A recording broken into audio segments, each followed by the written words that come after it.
ఇప్పుడు మీకు ఇష్టమైన జెమినీ టీవీ సీరియల్స్ ని టీవీలో టెలికాస్ట్ అయిన వెంటనే సన్ నెక్స్ట్ లో మాత్రమే చూడండి. నా చదువు అంటావా?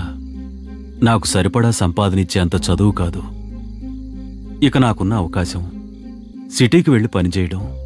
వెళ్ళొచ్చు కదన్నయ్య. నేను ఊళ్ళో ఉండగానే మీ వదిన మిమ్మల్ని రాచి రంపాన పెడుతోంది. ఇక సిటీకి వెళ్ళి ఏ వారానికో 10 రోజులకో తిరిగొస్తే మీ పరిస్థితి ఏంట్రా? మా గురించి ఆలోచించి నువ్వెందుకన్నయ్య ఇబ్బంది పడుతున్నావు? వదిన ప్రవర్తన మాకు చిన్నప్పటి నుంచి అలవాటైందే కదా. మీరలా అనుకోవచ్చురా, నా మనసు ఒప్పుకోవాలి కదా. అయినా ఇప్పుడు మీ వదినకు నేను ఎంత జీతం తెచ్చే పనిచేసినా తృప్తుండదులే. కాని దాని నోరు మూయించాలంటే నేను లక్షలు సంపాదించాలి. అది ఒక రియల్ ఎస్టేట్లో మాత్రమే సాధ్యం. నేను ఒక్క బిట్టు అమ్మిపెట్టినా చాలు, మీకు ఈ అన్నయ్య ఏ లోటు రాకుండా చూసుకునేంత డబ్బొస్తుంది. నువ్వు వినవు కదా. నా గురించి వదిలేరా, ఈ ముద్ద తిను.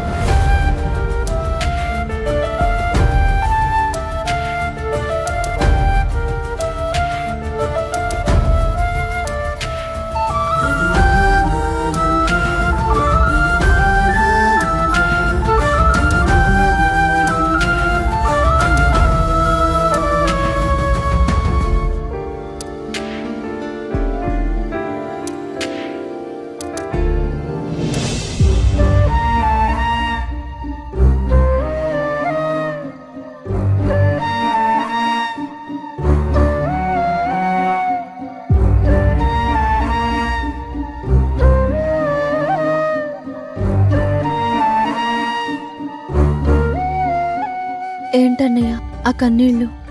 ఇప్పుడు ఏమైందని? ఏం లేదురా, నీకొక గొప్ప సంబంధం చూడాలి. సిరి నానిలను బాగా చదివించాలి. ఇదే నా కోరికరా. అప్పుడే నేను మన అమ్మా నాన్నకిచ్చిన మాట నెరవేరుతుంది, నాకు మనశ్శాంతిగా ఉంటుంది. మేము నిజంగా మీకు భారమే కదన్నయ్య. అవేం మాటలరా? రక్త సంబంధాలు బాధ్యత అవుతాయి కాని భారం అవుతాయా? పిచ్చిదానా, మీరు నా తోబుట్టువులరా, మనది ఒకే రక్తం. అన్నయ్య ఇటివ్వు, నేను తినిపిస్తాను. తినన్నయ్య.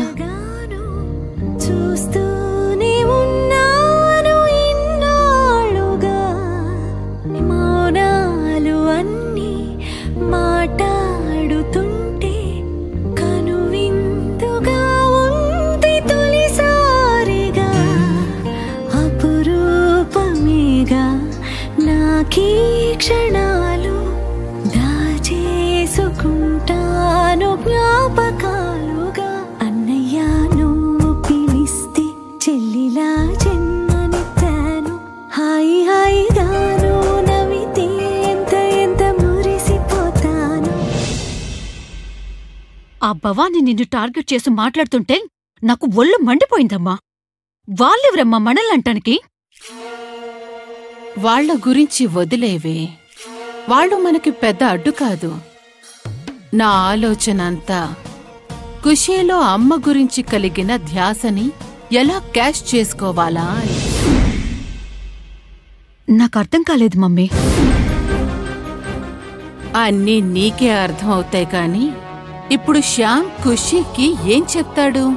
ఖుషీ అమ్మ గురించి అడగబోయే ఒక్కొక్క ప్రశ్నకి ఎలా సమాధాన పరుస్తాడు అని ఆలోచిస్తున్నాను.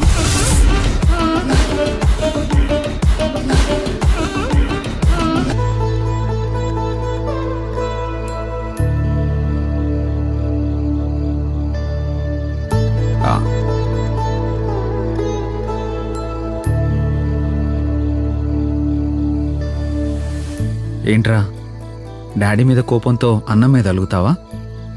తప్పు కదా. నువ్వు అమ్మ గురించి నాకు చెప్పకుండా దాచడం తప్పు కాదా? చెప్పు డాడీ, అమ్మ ఎక్కడుంది? అమ్మా, అమ్మా, అది అమ్మా చెప్పు డాడీ, అమ్మ ఎక్కడుంది? చెప్తాను బేబీ, కానీ నువ్వు విని తట్టుకోవాలి. అమ్మే కావాలని మారం చేయకూడదు. సరే డాడీ, మారం చేయను, చెప్పు.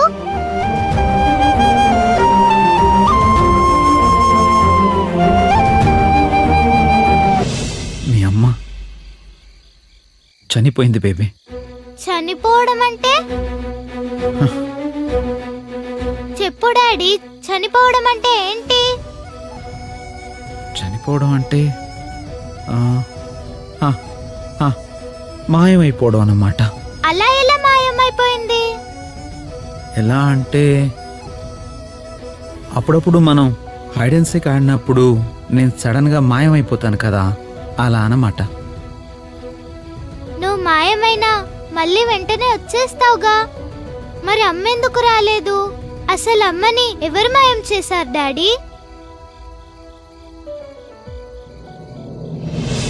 సత్యకి ఆ రోజు శ్యామ్ మీద లేనిపోని అనుమానం కలిగించింది మనమే అని మనిద్దరికీ తప్ప ఇంకెవ్వరికీ తెలీదు. ఆ మెసేజ్లో పంపించింది నువ్వు అని, సత్య మనసుని చెడగొట్టింది నేనే అని మీ నాన్నకు కూడా తెలియకుండా మనం మేనేజ్ చేశాం.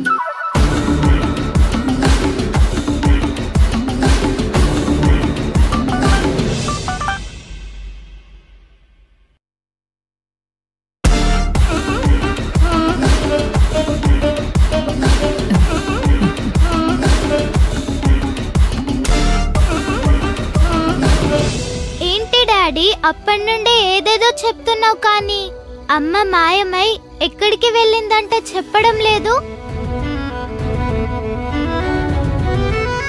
అమ్మా దేవుడి దగ్గరికి వెళ్ళింది బేబీ. దేవుడు తీసుకెళ్ళిపోయాడు. దేవుడి దగ్గరుందా? ఏ దేవుడి దగ్గరుంది? అది తెలియకే నేను కూడా అమ్మని తిరిగి తీసుకురాలేకపోయాను బేబీ. తెలియకపోవడం ఏంటి డాడీ? వెళ్ళి అందరి దేవుళ్ళని అడిగితే సరిపోతుంది కదా. 3 దేవతలను మొక్కాను బేబీ, మీ అమ్మని తిరిగి నాకు అప్పగించమని. కానీ ఏ దేవుడు బదులు చెప్పలేదు. నేను అడుగుతాను, చెప్తారు.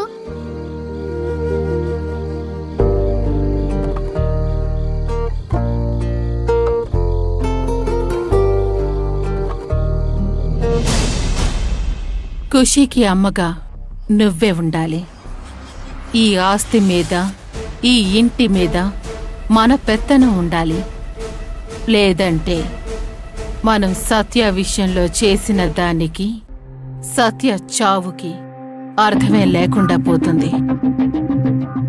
ఏంటి సత్య చావు అని ఏదేదో మాట్లాడుతున్నారు? అబే ఏం లేదండి, సత్య స్థానం నువ్వే తీసుకోవాలి అని దీనికి చెప్తున్నాను. ఖుషీని నందిని కంటే ఎవరు బాగా చూసుకోగలరు చెప్పండి? నీ నటన నా దగ్గర కాదు. ఈ అవకాశాన్ని వాడుకుని శ్యామ్ని నందినికిచ్చి పెళ్లి చేయాలని ప్లాన్ చేసావని నాకు తెలుసు. కానీ నీ మనసులో ఇంత కుట్రుందని శ్యామ్కి కూడా తెలుసు. కాబట్టి నందిని చేసుకోవటానికి శ్యామ్ ఒప్పుకోడు. కావాలంటే నందినికి మంచి సంబంధం చూడమని చెప్పు. బ్రహ్మాండమైన సంబంధం తెచ్చి పెళ్లి ఘనంగా చేయిస్తాడు. అంతే తప్ప నందినిని శ్యామ్ పెళ్లి చేసుకోడు. ఎందుకు చేసుకోటాడి? నాకేం తక్కువ? బుర్ర తక్కువ. మీ అమ్మ మాట వింటే నువ్వు రేపు చాలా ఇబ్బంది పడతావు. నా మాట విని ఇంకెవరినైనా పెళ్లి చేసుకో. ఆపుతారా? నా కూతురు కోడలిగా అడుగు పెట్టేది, నాకు పట్టం కట్టేది ఈ ఇంట్లోనే. గుర్తు పెట్టుకోండి. నన్ను కాదని ఇంకెవరొస్తారో నేను చూస్తాను. ముందు ఏ దేవుణ్ణి అడిగి అమ్మని వెతకడం స్టార్ట్ చేద్దాం డాడీ. ఇప్పుడు ఎలా డాడీ? అమ్మని ఎలా వెతుకుదాం? అమ్మని వెతకడం తర్వాత. ముందు నువ్వు ప్రశాంతంగా నిద్రపో. నువ్వు లేచేసరికి మన ఫామ్ హౌస్కి తీసుకెళ్తాను, ఓకేనా? అలాగే డాడీ.